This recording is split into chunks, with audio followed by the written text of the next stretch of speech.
ये क्या सिमरन, तुम दहेज में 4 एसी ही लेकर आ गई। भला गांव में एसी की क्या जरूरत है?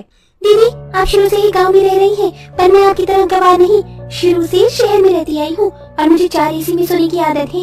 इसीलिए मैं अपने साथ दहेज में 4 एसी ही लेकर आई हूँ, क्योंकि दिवाकर ने मुझे पहले ही बता दिया था कि आप लोगों के पास एसी नहीं है। कोई बात नहीं बहू, हम समझ सकते हैं। मैं अभी दिवाकर को बोल देती हूँ एसी वाले से बात कर ले। इतना बोलकर आशा वहाँ से चली जाती है और दिवाकर एसी वाले से बात कर लेता है। अगले ही दिन एसी वाला आकर सिमरन के कमरे में चारों एसी लगाकर चला जाता है। ऐसे कुछ दिन बीत जाते हैं और जहाँ सिमरन अपने कमरे में एसी की ठंडी हवा खा रही होती है तो वहीं सुमन भी मौका मिलते ही खेत चली जाया करती। ऐसे ही एक दिन, माँ जी सिमरन, देखिए ना आज का मौसम कितना अच्छा हो रहा है।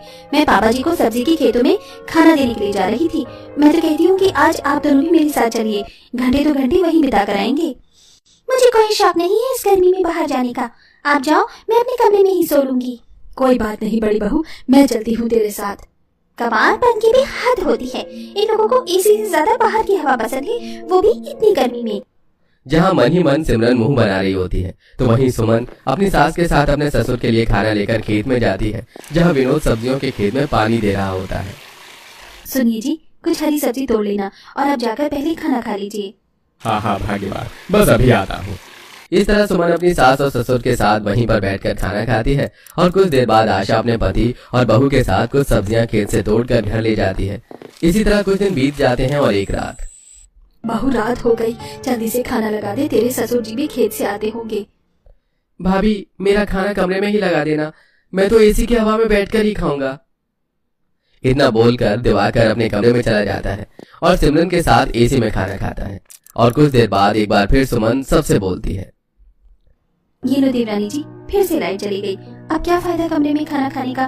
देवर जी को बोलो कि वो हम सबके साथ ऊपर छत पर चले, ठंडी हवा में बैठकर खाना खाएंगे और मैं तो आज छत पर ही सोऊंगी। आप भी कभी छत पर सोकर देखो, बहुत अच्छा लगता है। दीदी, मैंने घर में एसी इसलिए नहीं लगवाई ताकि मैं गवारों की तरह छत पर सो, आपको पसंद है आप सो जाओ। इतना बोलकर सिमरन खाना लेकर बाहर जाती है, पर सुमन अपनी देवरानी की बातों को दिल पर नहीं लेती और सभी लोग मोमबत्ती जलाकर छत पर खाना खाते हैं। घर में लाइट नहीं है, पर देखा हमारा कमरा अब भी ठंडा है, पर इन लोगों को क्या, इन गवारों को तो आदत है खुले आसमान के नीचे सोने और खाने की। क्या सिमरन, तुम भी ना, अब उन्हें पसंद है खुले में सोना, छोड़ो ना उन्हें। दिवाकर की बातें सुन सिमरन मुंह